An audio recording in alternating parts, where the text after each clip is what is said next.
This time on Classic Reviews, we're going to be talking about the 1973 film American Graffiti.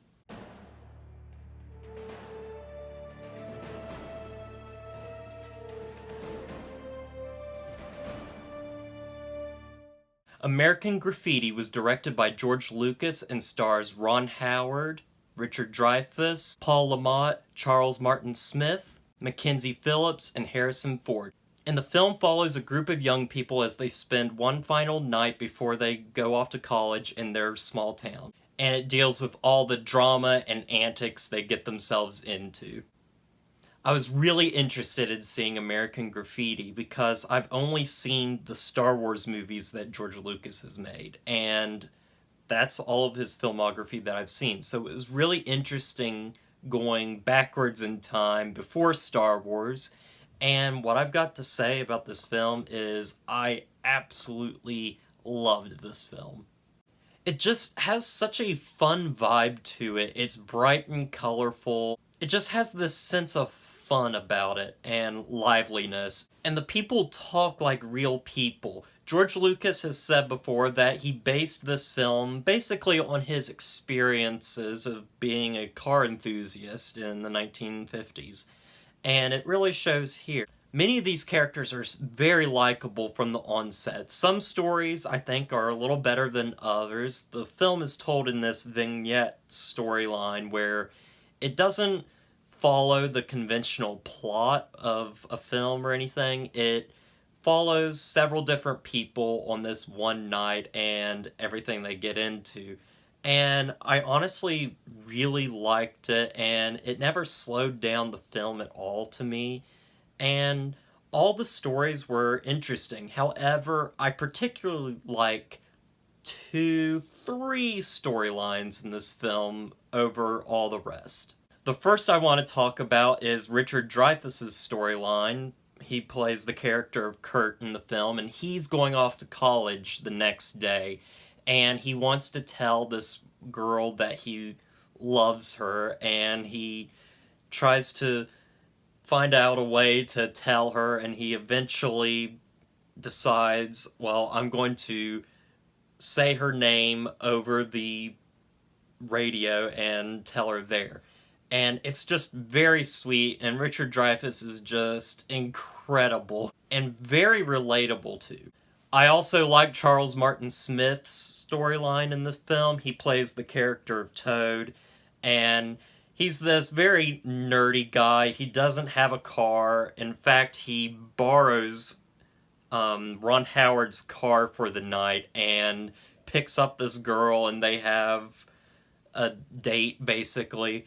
And a bunch of stuff happens. He eventually loses the car, and it's just a very fun ride from there with that character. It's very, very funny, and that's what I can say about this film is it's pretty much comedic gold.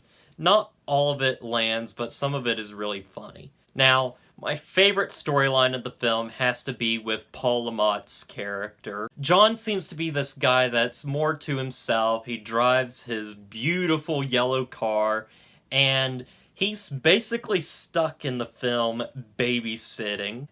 And the person he's carrying around is this girl named Carol, played by Mackenzie Phillips, who's this really young girl that he basically is babysitting, as I said, and she's kind of obnoxious and loud, but he seems to have a respect for her and seems to care for her by the end of the film, and they get into some interesting back and forth with each other, and it's just a lot of fun. Also, something I just love about this film is the soundtrack. This is one of the best soundtracks for a movie I've ever heard. Every track is just memorable and just fun, and just I love the music of the 1960s and late 1950s. It's just a great period for music, and I just love the music in this film. I'd love to own the soundtrack of the film if I could, because it's just really good and helps with a lot of scenes by just making them a lot of fun.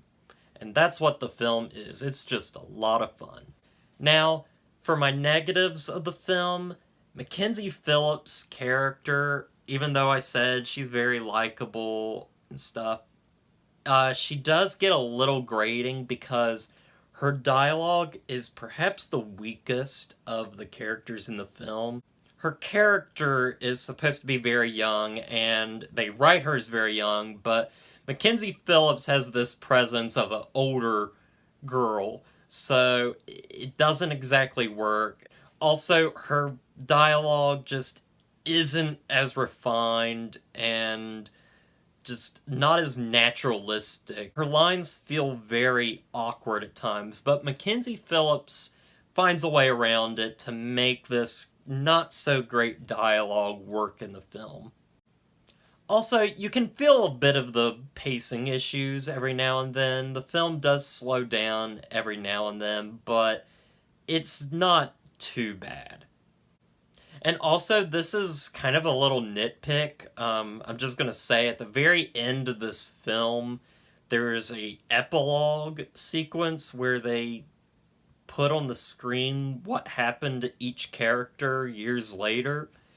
And it feels like it's based on a true story, which I know this movie's not. It's inspired by things that George Lucas did in his youth, but it's not based on a true story at all, and it's just very weird.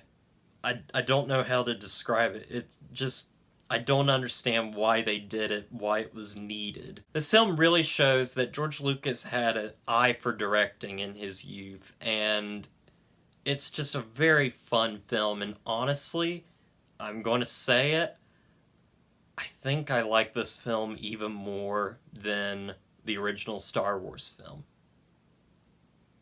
Yeah, I like it that much. It's just a very fun ride from beginning to end with some likable characters, likable set pieces, and it's just overall a lot of fun.